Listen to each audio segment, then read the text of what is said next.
Gentlemen, I'm extremely excited to welcome you to the inaugural Distinguished Lecture Series that the Mahbub Research Center is starting, and this particular lecture is being done in collaboration with the SDSB, the Business Schools Alumni Association. The Distinguished Lecture Series that we're starting is a flagship initiative of the MHRC. Its purpose is to learn about 21st century development, social and political challenges by engaging with the work of leading scholars. And we have Imran here. I'm just going to talk about him for 2 minutes. We at the Mahbub Research Center actually feel that this is an important initiative because we're living in a time of incredible flux, with the belief that with decolonization, democracy, and the ability of modern technology to produce tremendous prosperity, things would really improve, has unraveled. So 20th century utopian optimism is now sort of giving way to 21st century dystopian pessimism, and I think with good reason. 200 years of global prosperity have failed to provide equality of opportunity. The specter of hunger, stunting, something Imran is also going to talk about, is something that continues to plague a very large population around the world. And growing inequality in access to jobs has driven up deaths, even in economies like US, through suicide and so on, what the Princeton economists Angus Deaton and Anne Case call deaths of despair. Dystopian sentiments are creating a deeply divided and polarized globe around, in front of our eyes. So in my view, there is no better time to actually engage with ideas than moments in history when people are trying to formulate new ideals. And this is a kind of modest attempt to contribute to that process. We'd like to dedicate the series to Dr. Mahbub Haq's work, which is a pioneering work on human development, best encapsulated by the Human Development Index. This work shifted the global development discourse from growth to people's well-being. We also want to dedicate the series to Mrs. Khatija Haq, who's been a tireless researcher, writer, and campaigner on issues of human development in South Asia. Together they began the Mahbub Haq Center in 1995 and started the tradition of producing annual South Asia reports. I'm extremely pleased that Imran agreed to give the inaugural lecture. He's had to brave a march in Islamabad to be here with us, so it's doubly appreciated. I've known Imran for almost a decade, his work for much longer. I won't be wrong in saying that he's one of the most creative development economists of our generation. So we are really incredibly lucky to have him here with us. He's an award-winning professor of economics at the University College London. I'll leave it to him to pronounce the name of the award. He's a research fellow at the Center for Economic Research in Pakistan, the Institute of Fiscal Studies, and ESA. He's also a research program director at the IGC. Today, Imran will talk about the importance of early childhood as a global challenge. There's a growing corpus of evidence which shows that inequality starts at or before birth, and the opportunities a child is given in her first few years define her paths of cognitive development, health, education, and jobs. This is all decided by state, society, and family actions at a time when the child is not only voiceless, but hasn't developed full consciousness. Imran will talk about this challenge, but also discuss opportunities of how we can mitigate it in challenging economic environments. So before I hand the floor to Imran, just kind of a few housekeeping things. I think Imran is going to talk for about an hour, 15 minutes. He's happy to take questions as he's presenting, but we'll also have about 40 to 45 minutes at the end, basically to take questions and answers. Okay, over to you, Imran. Okay, thank you. Thanks. Let me start by thanking Ali and for everybody here for inviting me to LUMS today. It's an absolute pleasure to always come here, doubly so in order to be able to give this lecture, which is all about human development, so very much in line with the Distinguished Lecture Series. And I agree entirely with Ali that there's never been a more exciting time to be an economist. People in the room there's a tremendous amount of important work that we need to do, understanding some of the great societal changes that Ali was talking about, and they apply across a whole range of different societies. So I'd say now is the time to get engaged. Now is the time when the discipline really needs the sort of the best people to come and try to address some of those challenges. So the paper I'm going to present today is with a large group of co-authors, some of whom are my students and young colleagues at IFS. And as usual, I've learned a lot more from them than they learn from me in writing these papers. So let me just motivate the paper by just following up from what Ali was mentioning. So there's a body of evidence suggesting that deprivation early in life has consequences throughout the life cycle. And so interventions to boost human capital at that moment of the life cycle have been well documented now across a series of studies using randomized control trials as well as other methods to generate private, social and intergenerational returns. So the private returns of the individual in terms of their cognitive development, improved health. We find evidence of social returns as driven by sort of changes in schooling patterns, labour market productivity, as well as disengagement in criminal activity. And the latest work by Jim Heckman and co-authors suggests that there may well be intergenerational impacts, that individuals who have policies targeted towards them early in life, their children themselves then go on to have better initial outcomes as well. So adding those private and social returns together, there are going to be few investments that we can think of as a social planner that might generate rate of returns as high as sort of interventions early in life. And as a result, this body of evidence or this body of policy interventions is at the very much at the top of the policy agenda around the world. However, it remains the case that much of the evidence base tends to come from high and middle income settings. Yet the lowest levels of human capital accumulation are going to be amongst children in sub-Saharan Africa, where it's recorded that about 2/3 of children aged under 5 are stunted or growing up in extreme poverty. So to be stunted means you're 2 standard deviations below international recognized norms for height. And the numbers for South Asia are not particularly better than this. I think in Pakistan the latest statistics suggest about 40% of children are stunted. So as Ali was alluding to, this is a huge issue in terms of the physical and neurological development of young people around the world. And there's been some work published in The Lancet that suggests there are hundreds of billions of dollars being lost as a result of this disinvestment or poor initial conditions that children have. The paper I'm going to present today is going to be based on 2 states in northwest Nigeria, which are particularly deprived areas, pockets of deprivation, even within the context of Nigeria and sub-Saharan Africa as a whole. So let me just give you some context to that.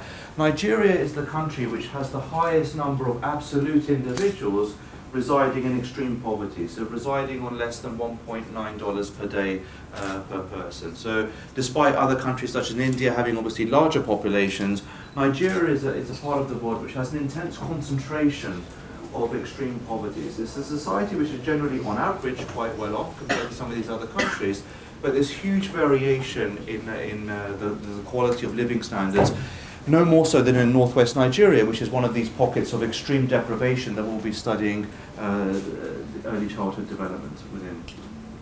Just to put this in context, this shows you infant mortality rates for sub-Saharan Africa as a whole, Nigeria as a whole, and the study context is northwest Nigeria, which has amongst the highest rates of infant mortality anywhere on the planet. We're talking about infant mortality rates for about 90 per 1,000. So just under 1 in 10 children who are born will die before age 5. So you can imagine all kinds of implications in terms of household behaviours as a result of that. This figure here shows you sort of under 5 stunting rates. Again, the sub-Saharan African average is here. Nigeria is slightly worse than the sub-Saharan African average, and our context, northwest Nigeria, is one in which about 45–50% of children are stunted. In our study sample, it's going to be a set of deprived villages, and so stunting rates are going to be closer to 2/3. So off the charts here. Pakistan, as I said, has infant mortality rates around about 60, and under 5 stunting rates around about 40. So these are very much issues that are relevant to South Asia. It's very much been on the policy context agenda here as well. So what I'm going to do today is present results from a large-scale, long-term randomized control trial that's going to track a large sample over 4 years. And we're going to experimentally relax 2 types of constraints. The information that both mothers and fathers have related to behaviors towards a child during and after pregnancy, as well as simultaneously relaxing resource constraints in a first-order way to households. And I'll describe the exact nature of the intervention a little bit later, and then as we unpack the results, we'll try to understand the relative importance of the various channels that we're manipulating here. Now, in order to be eligible for the receipt of information and resources, you need to be pregnant, and that's verified through a sort of a urine test that's conducted in the field. So what's important here is that this is an intervention that starts prenatally. Okay, so before the child is born, while the child is in utero, as soon as you're verified to be pregnant, you're eligible to start receiving cash transfers, you're able to start receiving information related to both antenatal, perinatal, postnatal practices. And so compared to other interventions that start once a child is born, we might imagine those initial conditions are very important. There might be large returns to intervening in utero rather than waiting for a child to be born. As I said, the information that's provided is at all stages of a child's early life cycle. And importantly, this will be delivered to both mothers and fathers. So I'll show you evidence on how the beliefs and the behavior of both parents change, and ultimately what is the relative role of these parental information sets on various outcomes for the child. This is going to be a program that was designed to be scalable, so it's all going to be delivered by locally recruited agents. So the individuals who are providing the information to mothers and fathers in these communities are locally hired community volunteers. These are individuals who live in the village, who receive a small stipend for their work, but these are essentially individuals that could be implemented in a more scaled up version of the program. The cash that's provided to households is provided specifically to mothers via bank accounts, and it's an unconditional cash transfer. There's no requirement for them to spend on anything in particular. I'll come back to that in a little while. And the magnitude of the transfer is considerable. No matter how you want to normalize this, it's $22 per month, which is a very large share of sort of household consumption, mothers' earnings at baseline, and so on and so forth.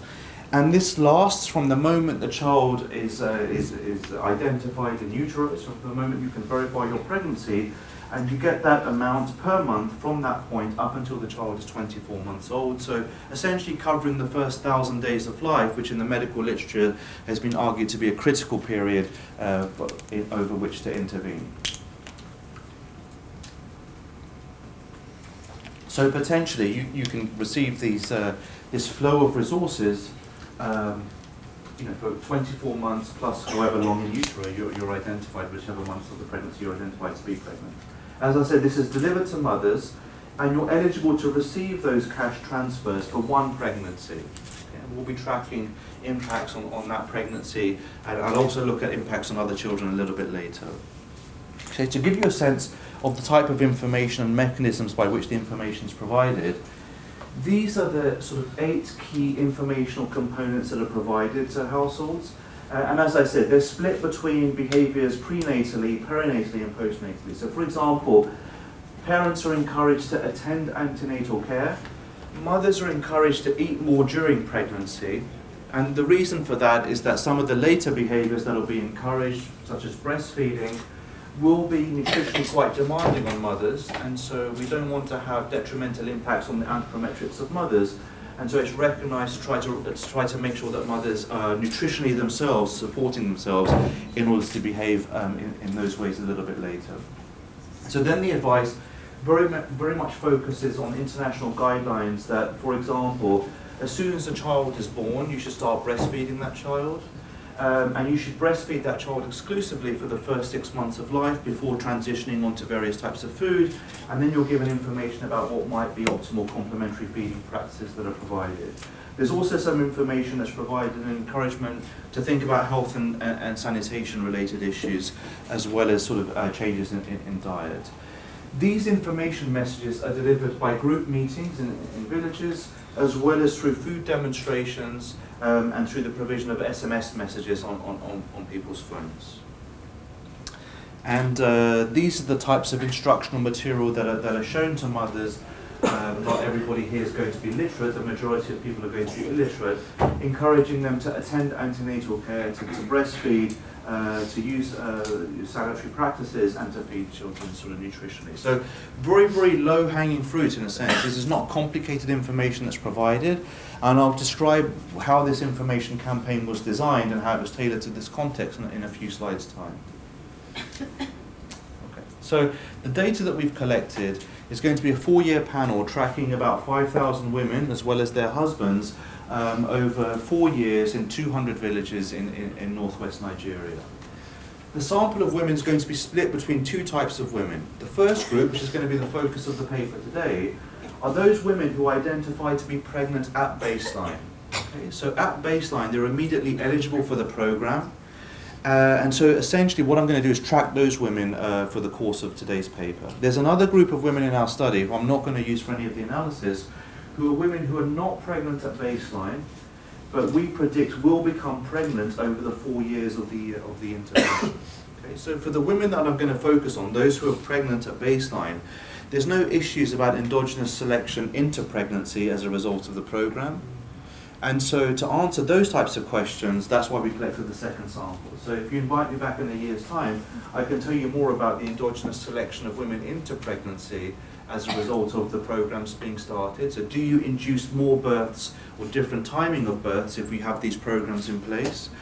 And the second set of questions we can answer using the second sample is that towards the end of our sample, it was announced that the program would come to an end.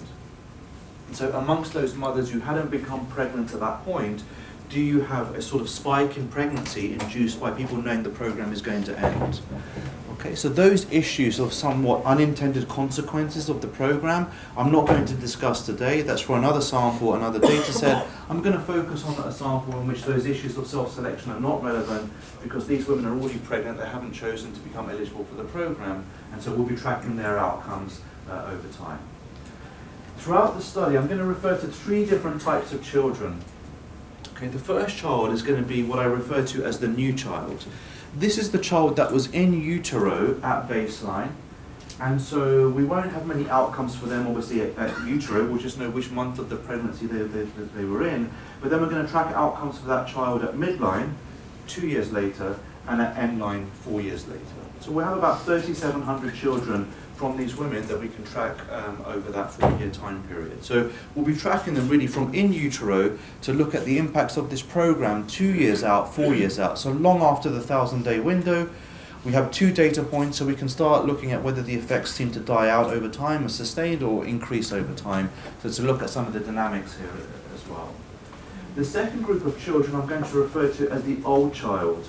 These are children who were already born at the time of the intervention, and so they're randomly chosen from within the household as one child who was aged between 2 and 5, who was already pre-existing at baseline. And so we'll be looking at their initial conditions and how they change 2 years later at midline. Okay, we're going to use that sample to understand, are there positive or negative spillovers onto older siblings of the new child.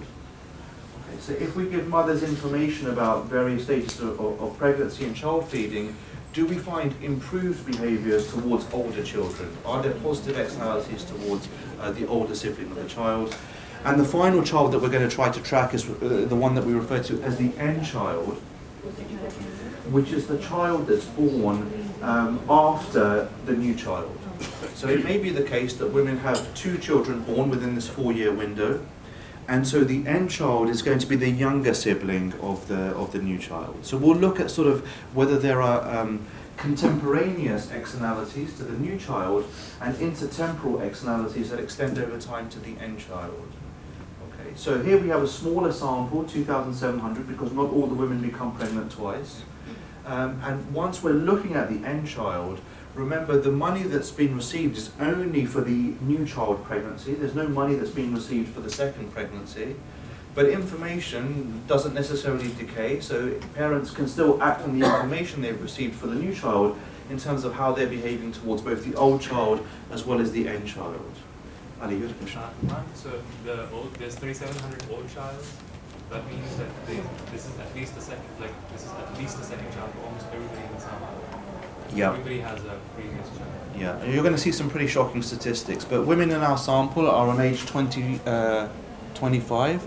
At that point, this is their third or fourth child. Okay. There are incredibly high rates of fertility because mortality rates here are almost the highest on the planet. So you're going to see a lot of childbirth, a lot of women actually give birth twice within this 4-year window. And so we'll look at some of those impacts as well as birth spacing, but actual outcomes for the end child as well. Okay.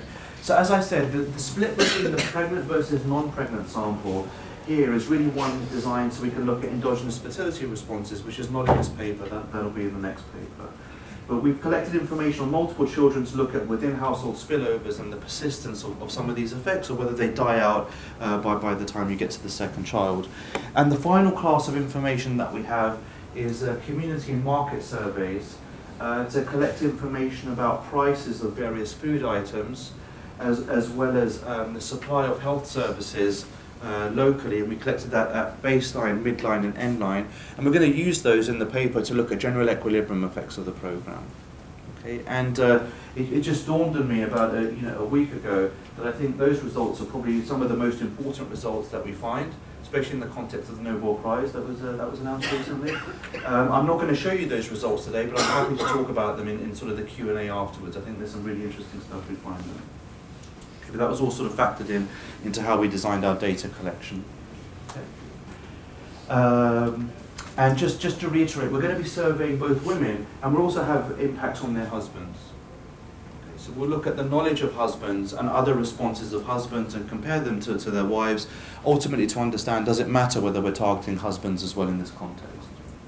Okay. In terms of the children themselves, the key outcomes we're going to look at are the following. For the new child, we'll look at their anthropometrics, we'll look predominantly at their height, we'll look at their weight, whether they're malnourished, and using height we can look at stunting and extreme stunting, which are really the most established long-term markers of lifetime welfare. I'll show you a whole range of other outcomes related to health for the child, so for example whether they've been dewormed, whether they've suffered diarrhea close to the survey dates, and whether they've received vaccinations. And then I'll also show you some measures of child development related to their communication skills and so on and so forth. Then the bulk of the paper is going to say, well, given we find these outcomes 2 years out, 4 years out, what might be driving this? And here we have a large class of potential mechanisms or mediators to look at, some of which are related to information, what parents know, what parents do in terms of specific health behaviors towards their child. But because this is a large and sustained cash injection, there's also going to be a lot of resource-related channels that might be relevant here. So the resources may be used for a whole variety of reasons that might impact both consumption, investment, and labour supply decisions that in turn endogenously change the amount of resources that are available to households. And so there I'm going to show you a set of results on labour supply responses of wives and husbands separately. And then there are some other mechanisms that might be a combination of the two, relating to food expenditures or the dietary diversity that children are being exposed to. So remember, one of the series of key messages that were given as part of the program was to make sure your children are eating nutritious foods, that they're eating a diverse diet. Okay, now one way to think about dietary diversity is if you take people's consumption on a given day or a given week, we can divide that up into different food groups. Okay? And the WHO uses a categorization of 7 main food groups. And a diverse diet is reckoned to be one in which an individual consumes at least 4 different types of food group.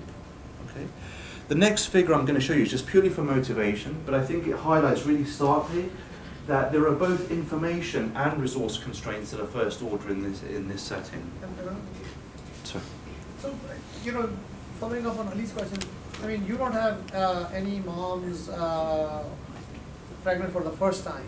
I'm just wondering, is there in the medical literature some sort of cumulative stress that happens over pregnancies, and therefore getting moms, educated before they get pregnant? I mean, almost like a marriage kind of a thing. You think that's a big thing, and is that something? It could be, but we're not powered to look at this by family size. But it could be, there could well be a gradient there. And you could imagine there's lots of learning that goes on, or the fact that practices are so poor ex ante might suggest there's been very little learning over time. I'm going to show you some fairly shocking statistics that I think it's about 13% of mothers who start to breastfeed the child immediately. The other 87% of them give water. In this context, that's not a good thing to do. Right? And that's by the time they get to the third or fourth pregnancy. It's going to be a lot of persistence of inefficient norms in this setting. So perhaps those are all already there, and maybe even worse, at the start of their fertility cycle. So let me just show you some motivation that suggests that both information and resource constraints might be first order here. So the following figure just takes households at baseline, measures their consumption expenditures, and then puts them into various deciles of monthly food expenditures. You can think of these households here as being the wealthiest households, these as being the poorest households. Okay. On the vertical axis, what I've shown is that within decile, the share of households in which the old child, this is the child that's on average age 3 at baseline, we have basically a food diary, we measure how much food they've consumed just prior to the survey. This is the share of the poorest households in which that old child is just consuming one food group, the share of households in which they're consuming 2 or 3, and the share of households in which they're consuming at least 4. So think about the red components as those households which are managing to achieve a diverse diet. So here you see two things. One is that the gradient of dietary diversity with regards to income or expenditures is positive. It is the case that wealthier households are more likely to be giving their children diverse diets, but it's not a particularly striking gradient. Okay, what we do observe is amongst very poor households, the poorest households here, we do observe a share of them managing to have a diverse diet, and we also observe very wealthy households just feeding their kids one food group.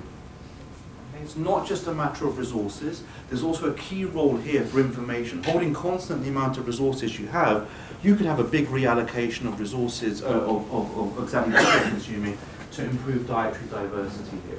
To give you a sense of the magnitudes of what we're going to find the combined effect of our treatments is to improve dietary diversity by about 10 to 13 percentage points at midline to end line. So that's like taking a household that's here, improving this by 10 to 13 percentage points and getting them into the 6th or 7th decile. We're not getting it close to 100%, but that's a big improvement across that cross-sectional distribution at baseline. Okay, so it's not just a matter of resources, information might play a key role here. Sorry, what happens at the other end? The richest decile with information, does the one food group go away? That I don't know. So this 13%, these numbers here are averaged across households. On the whole, whenever we've looked for heterogeneous impacts across households, including this margin, there's no robust evidence that wealthier households respond more or less than less wealthy households. Essentially, you should think of all of the results I'm going to show you as being relatively homogeneous across all households. But when I show you their descriptives, these are incredibly poor households to begin with. We might not just have that variation. Imran, these are monthly food expenditure deciles. Yeah. They're not income deciles, though, right? No. So the fact that as we move to the right, these are households that are spending more on food, almost by definition, the 4-class food groups would be greater, right? Yeah. So do you have a sense of whether as income increases, your expenditure on food increases? So I'm going to do that more formally using Engel curve analysis, and we're not going to find much evidence that the share of the budget that goes to food increases. I'll show you one direct result to look at that, and that kind of helps us interpret whether this is a resource channel versus an information channel, whether preferences are changing and that share's rising. It is, but it's not a very large impact. Okay, so what the key contributions of the paper are to try to understand this process of human development early in life, but in a setting far away from high and middle income countries, most of which are all food secure. We're going to study this context in a very deprived, low income setting, which is going to be characterized by high degrees of food insecurity, where villages and households will be subject to many large aggregate shocks. Okay, this is a place in which about 15% of households report not having enough food over the course of the year, and that's because of the agricultural cycle. At some points of the year, essentially food production is going to fall close to zero, and so lots of households are going to engage in fairly extreme coping strategies, and we're going to try to see whether we reduce that kind of vulnerability and food insecurity as a result of the intervention. Okay, so one way to interpret that is this is like one of the worst places you could imagine residing. If these programs don't work in this context, they're probably not going to work anywhere. This is kind of like the most extreme circumstance we could think of. The other advantage of the program is that it's prenatal, so we're going to start very early in life. We've been tracking households for 4 years, which is going to be quite different than many other papers, so we'll be able to say something about the dynamic impacts here, what effects seem to die out, which are stable, which seem to accumulate. We have information that's targeted both to mothers and fathers, so I'll talk a little bit about the relative importance of both spouses. And the other key element is that the resources that are provided are non-trivial, that these are large cash transfers, they're high valued, and households know they're going to last for up to 24 months after the child is born. Okay? So one way to interpret the results is it's almost like a quasi-universal basic income that we're providing. This flow of resources that we're providing to the households is far more stable than the earnings flows that women typically are subject to in these contexts, where there's lots of volatility caused by natural shocks as well as man-made shocks. So just knowing you're going to get 24 months of these large cash transfers can have a big impact on how you use those transfers for consumption relative to investment. And that's kind of getting us closer to a universal basic income, and that's going to be important for a lot of our analysis, and that's why I'm going to put a lot of attention in terms of some of the labour market choices, the investment choices, and how that all fits in and complements the information channels. So the cash transfer basically is you're giving a high value cash transfer, also a stable cash Yeah. transfer. You don't vary that. No, there's a little bit of variation in the value of the grant Okay. later in the sample, but we're not going to exploit that at all. Okay. In fact, when we started this project, many years ago, we told the implementing agencies the value of the grant is too high. Yeah.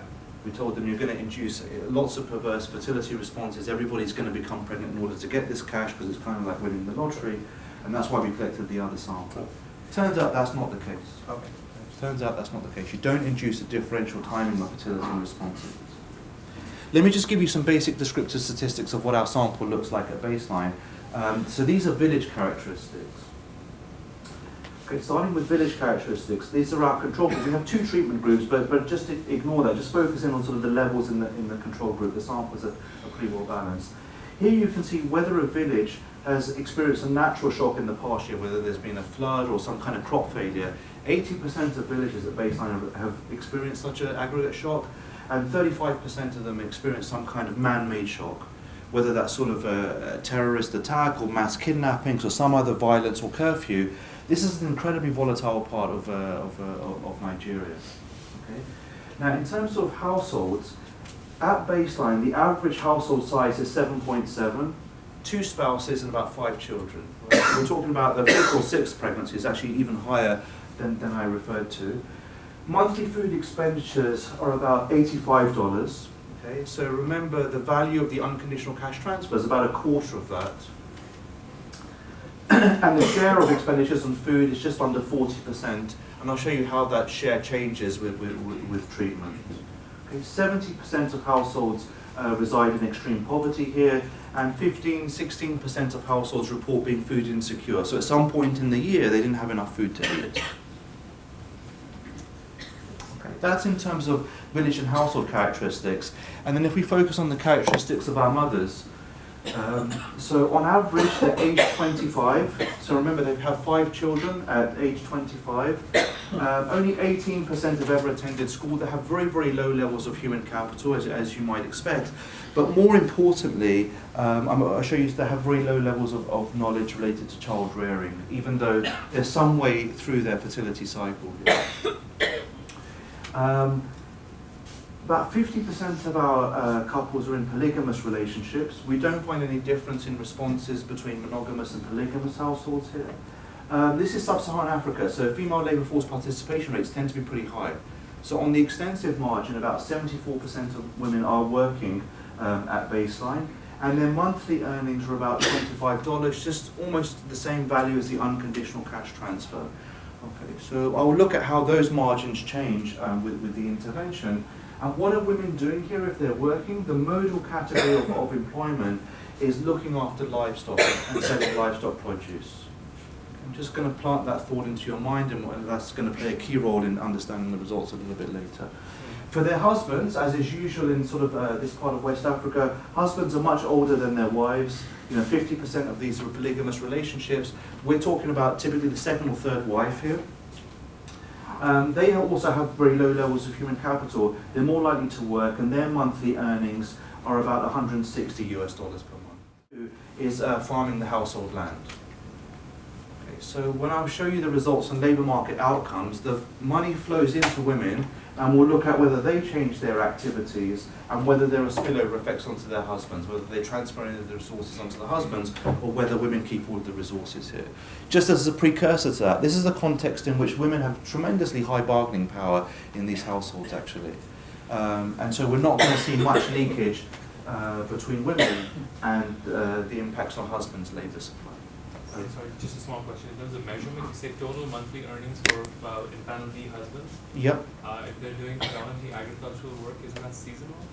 So have you kind of averaged this out, or is there in fact a monthly crop that they have? No, so this is averaged out over the course of the season. Okay, because that could be interesting because the wife is getting a regular. That's right. Yeah. So I'll show you impacts, the sort of the dynamic impacts that we'll look at will be in terms of food security and whether they report being short of food in different months of the year, and so whether we have those kind of like stabilizing effects through the resources. Along the same lines, do you have data on food prices over the year? Yeah. Now, quick, can you tell me, you talk about bargaining power, I mean, property rights within it, I mean, these incomes, households, I mean, this is not joint assets or anything? No, that's what's going to be nice. Assets are individually owned. So I'll show you, if there is asset accumulation, I'll be able to attribute that, whether that asset is owned by the wife or by the husband. Yep.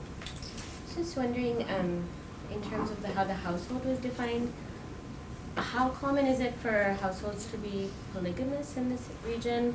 And I understand, so it seems like there's a model of husband-wife, like a nuclear family model, but I didn't assume that it works that way in this part of Nigeria. About 49% are polygamous. Okay, and so household definition, this took us a long time to get right. So what happens is that not all the wives typically sleep in the same compound. You have one wife per compound, and the husband moves compound to compound at different nights. However, for the purposes of the program, the eligibility of a woman doesn't depend on whether other women in the polygamous relationship have received the transfers. You can have multiple transfers to the same household. For any given woman, you only receive the transfers for one child. So there could be some interesting interactions within polygamous households. We don't find any differential response to the program based on whether you're in a polygamous or monogamous relationship. Yep.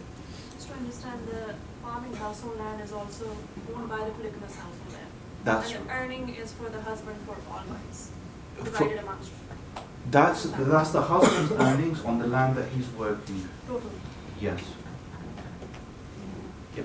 So you mentioned that a woman gets a transfer for only one pregnancy. So I'm just curious, did you have any cases of multiple births, twins? Let me talk about that. I'll talk about exactly what happens as we run through the results on fertility and so forth. Okay, so let me tell you a little bit more about the intervention. We've seen the context in some more detail. So this is known as the CDGP Program. As I said, it's bundling these two components to pregnant women. I'll show you some evidence in a second that there's very limited knowledge about how to sort of behaviours during and after pregnancy. And as I said, the key economic question is, in terms of transfers, do we expect these transfers to have short-lived effects or sustainable impacts on income generation? And that ultimately depends on whether the households use it for consumption, in which case there'll be a rise in consumption for 20 more months, but then we'll go back to where we were, versus investment. So there's a couple of different sort of primes here. The first is that you might not think of this as an unconditional cash transfer. We're giving all this information related to child development. Of course, that might lead the transfer to be thought of as a labelled cash transfer, and I should be using that for child-related consumption. You're not obliged to do that, but psychologically you might feel some need to do that. Now, the value of the cash transfer that was provided, this is like, I wouldn't say, by our partners, they decided the value of the cash transfer because this is what they calculated to be the cost of providing a diverse diet for the household. And that's true, but they're not economists, so we tried to explain to them sort of crowd in and crowd out, and they didn't get it. So essentially what they're doing is providing the value of a diet, but households are already spending something on the diet, So, that's going to leave additional resources left over that they can then use for other purposes, potentially investment. And what might drive investment here is the fact that this is a very stable flow of resources that households and women are receiving, much more stable than they used to. So in that sense, if they have some kind of forward-looking behaviour, that might allow them to save up some of these resources, invest in assets that might themselves be productive, and then drive endogenous increases in earnings a little bit later. So, this is the design, but were the payments actually received regularly on a monthly basis? Yeah, so there's going to be a little bit of friction. There's a whole report that we've written about implementation. Right. Sometimes early on in the program there are some slight delays in getting those transfers started. Okay. It's very similar to what you see documented about BISP, people having to go in queue, some kinds of security issues as well, because... And how are payments made? They have to go somewhere to receive They have to them? go somewhere to receive them. There's a local agent who comes around and serves a group of villages, Okay. but biometric markers are taken to validate that it's the right person receiving the transfer. The initial aim was to actually provide the transfers through mobile technology. Yeah. There just isn't any network signal there, so we weren't able to use that. And because of security issues, you've seen some of the man-made shocks here, that sometimes would cause delays in some of this. So one idea that's been suggested to us is if we have variation in the certainty with which these transfers are going to be provided, whether we find weaker investment effects in those cases where you're less certain to receive that. So we can look at that. Was the information intervention provided through cell phones? Was this just pamphlets handed out? No, it's through group demonstrations, food demonstrations. Okay. There's even, an element of one-to-one sort of How counselling. Did you control for spillovers from the treatment to the control group? We didn't. So I'll show you the impacts on the control group. There are going to be some spillovers here for a whole variety of reasons. The more important spillover is actually within village. And so we'll have people who are not eligible, such as the non-pregnant mothers, who start receiving this information already. And so even prior to them becoming pregnant, you can see changes in how they start to treat their older child because the information spills over. It's a public good. We didn't try to prevent that. And necessarily that means there are going to be information spillovers to control groups, and so that's going to dampen the pure effect of the program. I'll show you how those things change. Okay, and just to emphasize that we didn't just dream up these information messages in an office in London. There was a lot of prior work that was done by our implementing partners who are Save the Children and Action for Africa. And so they'd conducted a previous nutritional intervention in northwest Nigeria, which they found had some limited impacts, and that's partly because they didn't target the right information channels. So the information that's provided here are things that parents don't know in this setting, and that we believe have potentially high returns for child development. Okay, and the way in which they're provided and everything was, we went through a long sort of consultation process, tailoring our particular messages. So in that sense, I don't think this study has any external validity whatsoever. I think the thing to emphasize here, this is very, very specifically designed for this particular context. There's no reason why the same messages should work somewhere else. But the general principle is one in which you don't want to provide just any type of information. You really want to think about what's very specific and has the highest return in your context. And we trialled the intervention in a pilot group of villages to iron out details with sort of payments and hiring local volunteers. So by the time the evaluation starts, we've resolved some but not all of those logistical issues. Okay, so the timeline for the study, it's running from 2014 to 2018, the data collection. We have our baseline here, which takes place at the same time as women start to be registered and information starts to be disseminated.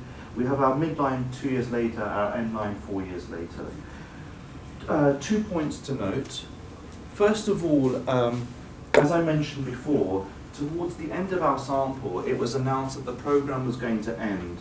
So amongst those women who weren't pregnant at baseline, we're planning to study whether that causes an increase in fertility as they start hitting this deadline. That's not going to be relevant for today's population, all of whom are eligible for the money now. The second thing to emphasize is that this is a 4-year evaluation. The cash transfers that are received are only for the first 2 years. So when I show you the results at end line, that's going to be a time in which the cash transfers have finished being dispersed. If there are any resource impacts that are ongoing, that's because there are persistent endogenous changes in what households are doing in response to the cash. It's not going to be the mechanical effect of just the cash having been received.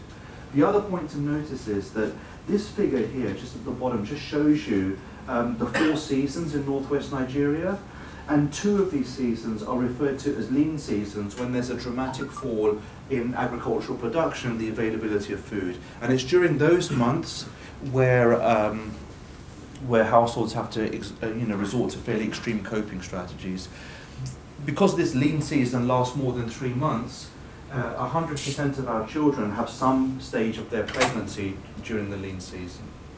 You can imagine this is a somewhat stressful time. We might be relieving that stress by providing this guaranteed flow of resources.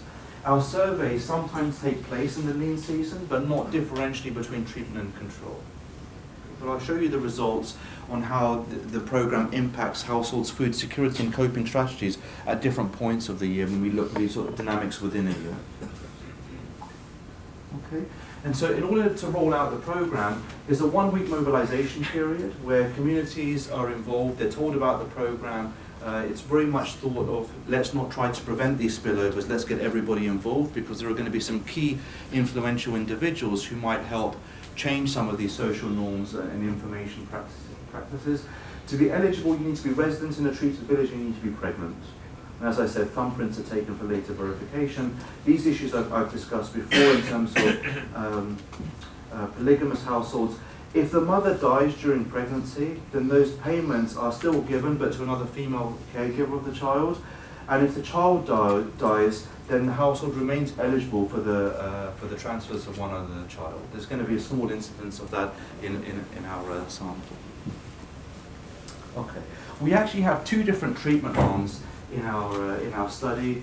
They just vary in the type of information that's provided. We don't find much difference between these 2, so for the purposes of today, I'm just going to combine those 2 treatment arms together. You should just think of this as all the information and channels that I've described to you so far. That's essentially what we're looking at here. So it's going to be a combination of food demonstrations, these health talks, SMS or voice messages where mobile phones are working, and the high intensity channel included one-to-one counselling, but we don't find much evidence that the one-to-one counselling actually took place.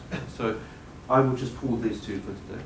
Sorry, I've just got a question. If the child dies, do they continue to get the transfer for 24 months? Or? That's a little bit ambiguous, exactly what happens to the length of time if the child dies. So you will be eligible for a later child, and my sense from the anecdotes talked to the program people, for that later child you're eligible for the full time period. So that's if this child dies relatively early in life. We don't find any impact on child mortality. That'll be our first set of results, unfortunately. Just a quick question, like, is the mobility high in this setting? No, no one moves. We have very low levels of attrition. So in this literature on diets and immigration and others, yes. I mean, it's not just information, right? In terms of, with immigrants and culture and, everybody knows some things or the other. I'm just wondering that this group treatment versus other treatment, I mean, when people meet as a group, I mean, there is some cultural shift in diet, right? Yes. I mean, is that something that you think about? Yes. And how do preferences change about food? Totally, we'll come to that. But the reason to have the group meeting is exactly that you have everybody on board at the same time. And so you can potentially shift group behavior if everybody's treated simultaneously. The other thing that I really want to emphasize here is that eligibility is universal. There's no means testing. This is not a program that's targeted to the poor. Everybody's eligible, the rich and the poor, as long as you're resident and you're pregnant. That's going to play a potentially important role in some of the analysis. So within a treatment village, the number of pregnant women are equal to the number of pregnant women who are receiving the cash transfer? Is that correct? So if there are 200 pregnant women within a village, which is a treatment village, all of them are receiving the Correct. So there's no cap on the number of people that can receive the transfer. As long as you can prove you're eligible in this way, you'll be cannot be correct because you were saying that none of the new child was the first child. So if out of the 200 pregnant women, 5 have their first child, so then they probably cannot be eligible for this one. They're eligible. They're not in our sample, but they're eligible. Because you also should have an older child. Yes, but we have a random sample of those women. So there are going to be other women who are pregnant that are not in our sample who will be in receipt of the transfers. So did you have rich women become part of your sample? Yep. we'll look at that. We don't find any heterogeneous responses by wealth. So we're going to pool of these two treatments. I'm just always going to have treatment control comparisons. Randomization takes place at the level of the village. So once the village receives the treatment, all pregnant women in that village will be eligible to receive the treatment. Because this is a program that targets pregnant women, we have to sort of think of the sample in 3 different tranches. So we group villages into 70 villages. We have randomization within that 70, then we move to the next 70 in order to make sure that we have sort of rolling enrollment into the program. And as I said, attrition is 22% over this 4-year time period, but it's orthogonal to treatment and it's essentially driven by village insecurity. There were some villages we couldn't reach because of some of these aggregate shocks. That explains about 90% of that attrition. Samples are well balanced, attrition is low, conditional on the shock. So let's start talking about the results. Let me talk about take-up to begin with. Sorry, just a quick question for the clarification purpose. Like how far, like can you tell us a little bit more about like the average distance between the villages, like are the villages right next to each other, like compared to a Pakistani village setting? Like how different is this setting? Okay, so in rural northwest Nigeria, typically you have what's referred to as communities, and within each community you have a series of traditional wards. Okay. When I refer to a village, it's a randomly chosen traditional ward from within this community. There are natural sort of boundaries between these, so villagers themselves view this as their own community. And so when we have randomization, it's going to be one traditional ward that's used. The control group won't be one of these, will be in another community. The average distance between them is a number of kilometers. However, in this setting, it's impossible for you to verify where you're going to be resident, so we're going to have some leakage. I'll show you the numbers. We're going to have a few women who are in control communities who are actually in receipt of the transfers because they were either misregistered or they managed to So let's talk about that take-up. So this just shows you take-up in control communities. As I said, 11% by midline report ever having received the transfer. There's a little bit of leakage outside that's probably going to narrow the treatment effects that we can find. And similarly for information, we're going to find sort of information spillovers as well. Amongst our just to think of this T1 group, 90% of women by midline report ever having received at least one of these unconditional cash transfers. When we look at the timing of those transfers, on average, when they start to receive the transfer, they're in about the 8th month of pregnancy. Okay. About 40% of them start receiving the cash during pregnancy. About 13% receive it in the month of birth. And about a third of women start receiving the unconditional cash transfers after birth. In terms of the intensity of treatment, many of them at midline, 2 years later, have received up to 24 payments. But one thing I just want to emphasize is that the total amount that is then transferred to these households by this point is about $470. Okay, that's a huge amount, no matter how you want to sort of think about that. If they're able to save all of that, there's potentially sort of large, lumpy investments they could engage in by this point. So these 24 months include the gestation period as well? So this is the number of payments they've received. So they start receiving the payments on average as soon as the child is born. So if the child is in utero, they also receive the payment? That's right. So did you check for the baby was in the first trimester, the second trimester? Most of them are going to be in the 3rd trimester, because you start receiving them in the 7th or 8th month. That's going to be noisy. People don't really know. There are no birth certificates here. Nobody goes to the hospital to get birth records. So this is self-reported by mothers. I'll show you some impacts on gestation. That'll be our first set of results. Okay. So this is a large cumulative amount of resources that's transferred. One final thing I just want to emphasize is that what share of our women who are pregnant at baseline report still receiving payments at midline? That's about 83%. That's not 100% because of child mortality. Okay, remember that only 90% of them took up the payment, and a further sort of 7% lost their child, and so therefore they're not going to be in receipt of those payments. However, many other women manage to receive payments at endline because they have the second child born, even though the first child died, they're still in receipt of those payments at end line because of those rates of child mortality. Yep. Imran, did you experience any dropouts for one reason or the other? What do you mean dropout? The women who did not want to continue for one reason or the other, immigration or some cultural reason. For receiving the cash transfers? Cash transfers. No. There's no dropout. any data on the control of finances as well? Yes, I'll show. So there's lots of descriptive evidence that we have and measures of bargaining power, as well as hypothetical questions that we ask to women. What would happen if you received $22 US? This is before they knew anything about the program. And we then phrased it, what would happen if it came as a windfall or if you'd earned it, who would get to control it. Women always report they would be in charge of that money. Husbands report the same. When women report what they spent the money on, that's going to very much match up with what we actually find. So think of this setting as one in which when the money comes to women, they have complete control over that.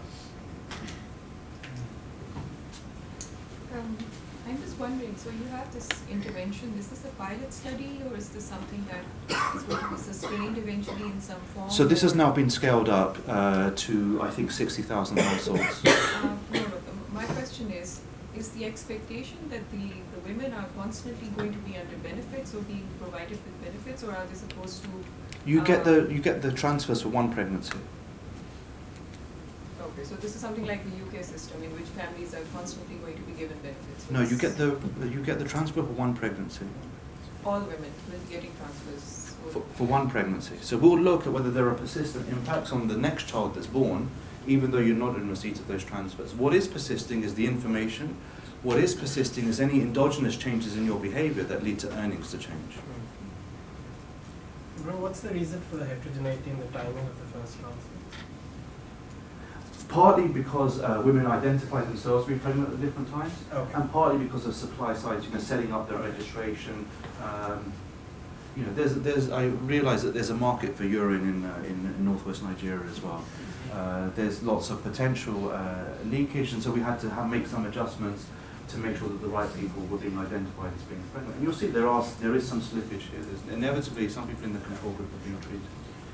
What's the intensity and exposure of the information treatment that you... Let me come to, I'll show you the exact numbers in terms of, that's probably on the next slide, yeah. Okay. So now if we go to our 8 messages, remember there were 8 specific messages that were provided. This shows you amongst women who are pregnant at baseline, that's going to be our sample throughout, how many of them, what share of them could recall various messages at midline, so 2 years later. So this is like literal recall of the same message. This is in the control group, and then this is in the 2 treated groups. So you can see that in the control group, for example, about 13% of women think they should be exclusively breastfeeding in the first 6 months of life. That rises to about 40% in both treated groups. Okay? So to come back to your earlier point, they're fairly far along in their fertility cycle, and yet only 13% of women think that's the right behaviour to undertake. Okay? Similarly, in terms of breastfeeding immediately, in the control group, about 5% of women believe that, and that rises to about 15%. So you see on this whole range of margins, there's improved recall. Okay? This is just what they've been told. Who cares about this? Let's sort of, the proof is in the pudding in terms of what they do and what happens to the kids. But in terms of their ability to recall what's been told to them, it's quite striking. And it's especially striking in terms of nutritious food that they might be providing the child. They can recall those messages pretty well. That's for women. Similarly, for husbands... Sorry, what's the difference in the 2 treatments? In practice, in theory, in this treatment, there was supposed to be, in addition, one-to-one visits by the community volunteers to mothers. In practice, we don't find much evidence that those one-to-one visits took place. And I think that's partly because of logistical difficulties of really trying to go to those places. It's also difficult when we ask people, were you spoken to one-to-one by one of these community volunteers? It may be that you spoke to them, at the side of a group, and so you report that. So we don't find big differences there. And in fact, in all of the results I'm going to show you, we're not going to find differences between T1 and T2, and that's why for the analysis I'm going to pull them together. And you'll see that I'm never going to show you any evidence of big differences between those 2 groups. So you said that these women are already far along in their fertility cycle. So how many desired births do you have in the sample? I'm just wondering, I mean, you're seeing an increase in that this information is having an impact on issues related to birth. Yeah. So how many births is this going to benefit? On average, they have 7 children, so we're talking about the 4th or 5th birth here. Okay, so potentially the 6th and 7th child is going to be benefiting from this. We're gonna measure that. I'll show you what happens to the end child towards the end.